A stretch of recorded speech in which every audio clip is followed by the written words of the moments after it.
Hello and welcome to ESPN FC Live. My name is Mark Donaldson, alongside Mark Ogden, Don Hutchison, and Sam Tighe. Even a wave from Don Hutchison.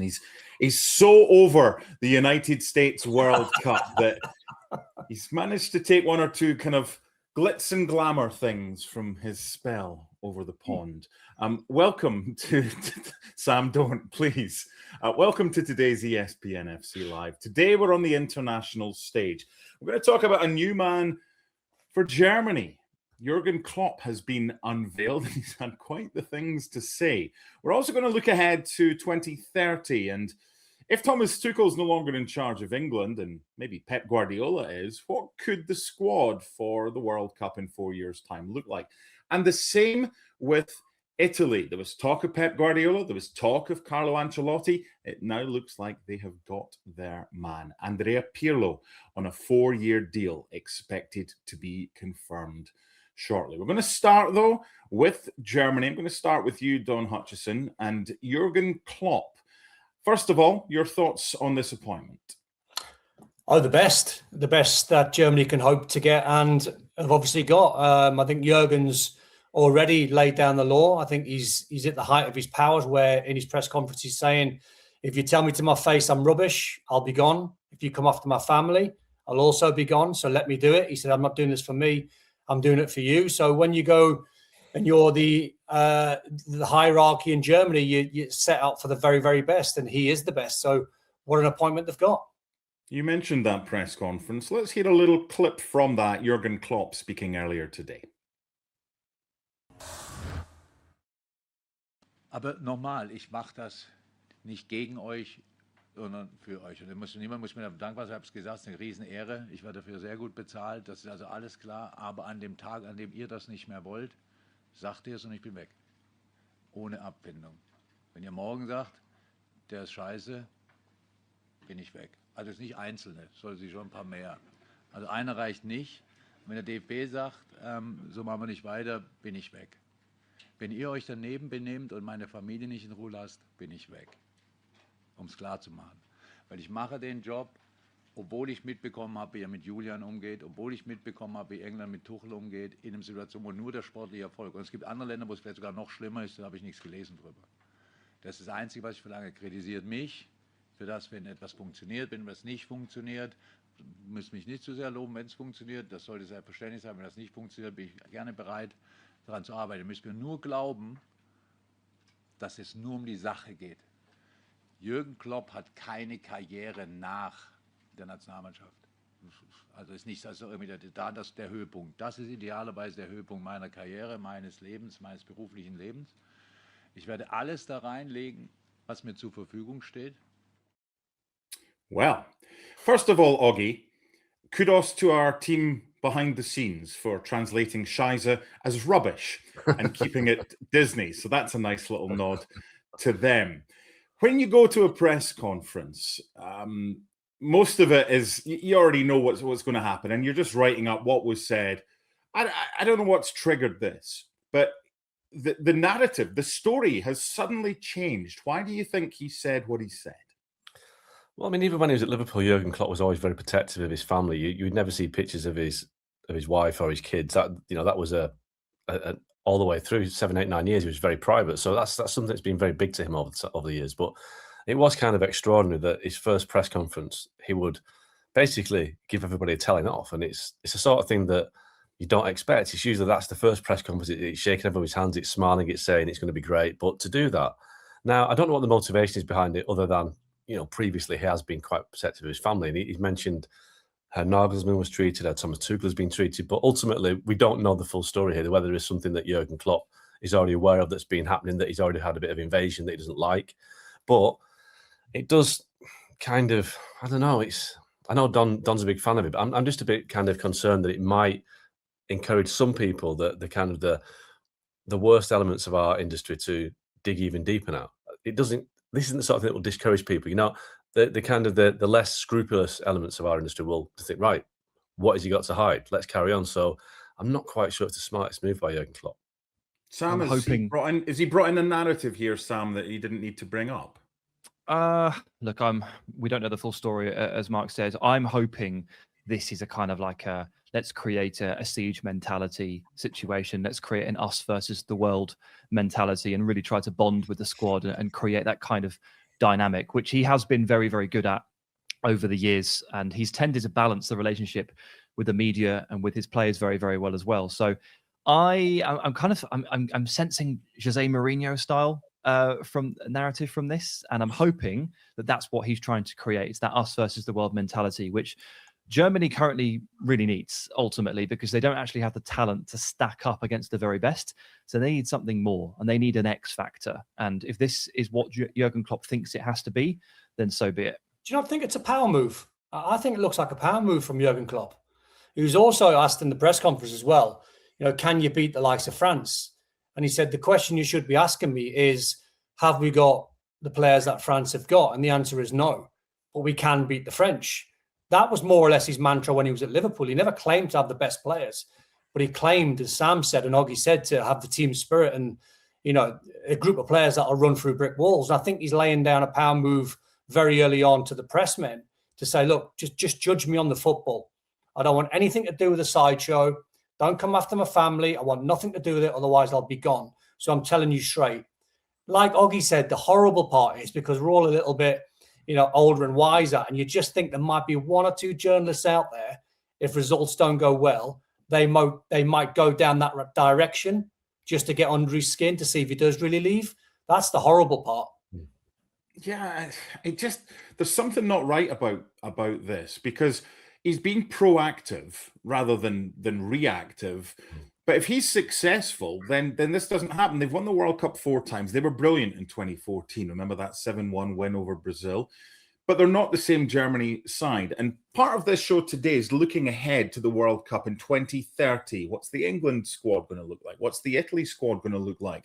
The German squad now, Mark, having lost in the round of 32 to Paraguay on penalties, and in 4 years' time, I know there's a heck of a lot of talent at Bayern Munich coming through.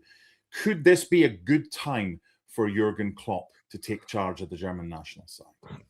Well, I mean, I think it probably can, because the one reason I'm saying that is because every big nation goes out of a World Cup, only one can win it. And the other ones are saying, well, how are we ever going to review this? We're going to root and branch review, and we're going to start again. The Germans have got a track record for doing that. The early 2000s, when it was going really badly for them, they took a step back and they realised what they needed to do, and they rebuilt, and they ended up winning the World Cup in 2014, as you say. Other nations, England being one, will constantly go around in circles, whereas the Germans are very ruthless at it. So whether they're going to look at this and say, right, we need to get this done, we need to get this sorted, we need to change this. Whether 4 years is long enough, I don't know. But I think they've taken a shortcut by taking a Jürgen Klopp, because sometimes what you need is a motivator as well as a tactician, and Klopp is the best motivator in modern football. I think he's a fantastic coach, a fantastic man manager, and he will get players that are a 7 out of 10 to play like 10 out of 10. I mean, some of the players at Liverpool that he did that to were, I would say, jobbing career players until they got under Klopp's kind of management. So he's a fantastic coach. I think he's the best potential manager for that, I'd say, mediocre squad right now that Germany have got. Will Florian Wirtz ever become the player that we think he should be?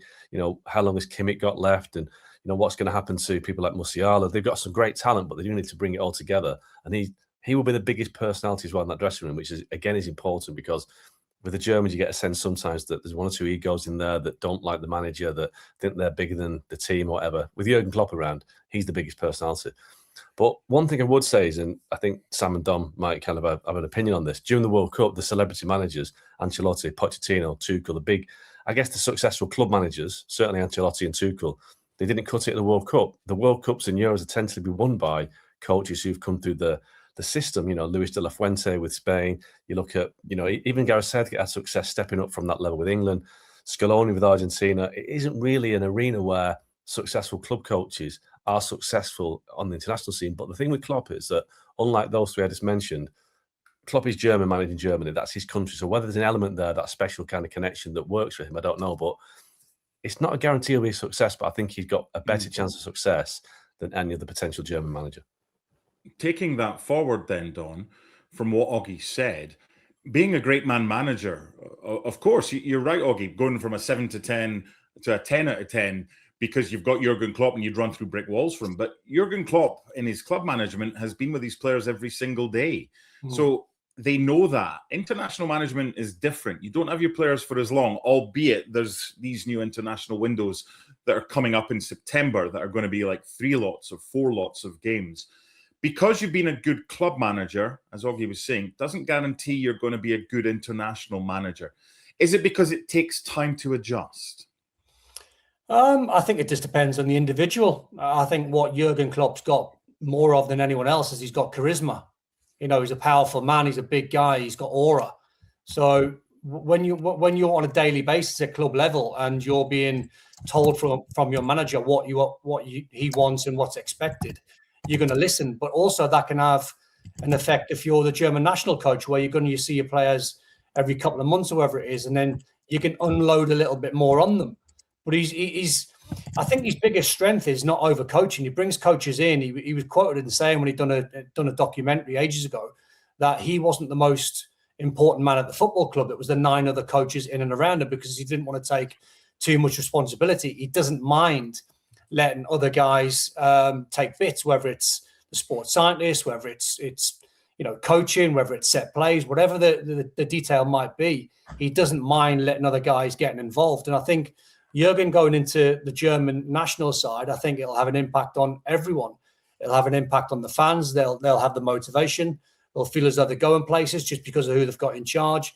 Oggy mentioned there Florian Wirtz. Well, Jürgen Klopp called him a generational talent.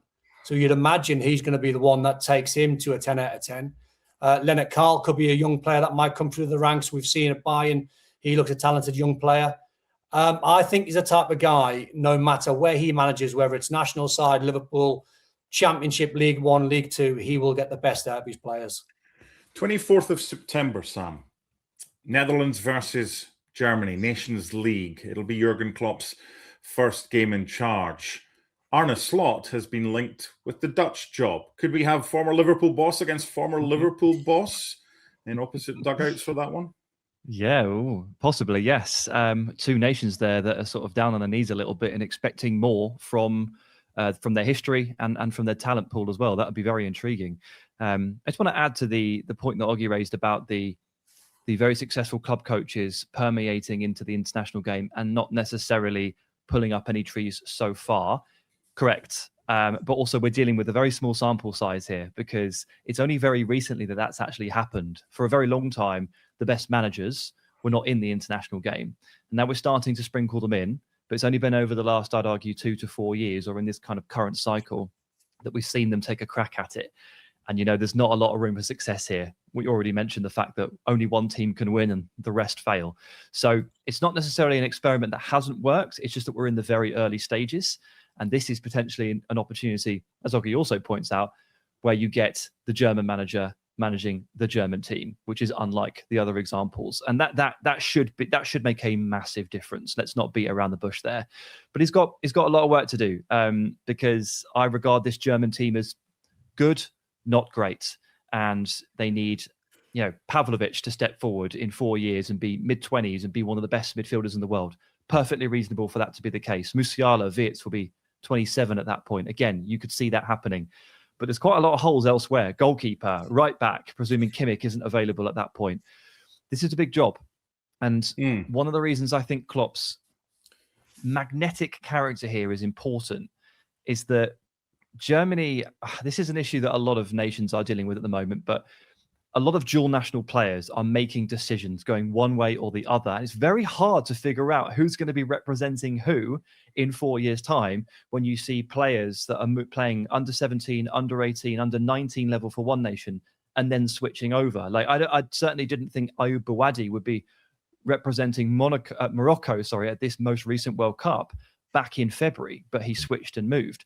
It's really hard to tell who's going to be playing for who. And Klopp is that kind of character that if you are on the fence about whether you represent Germany or Turkey or Germany or Morocco or wherever it might be, you might go, I want to play for that guy. And could he be crucial there in terms of securing talent for the pool that Germany are currently kind of losing out on?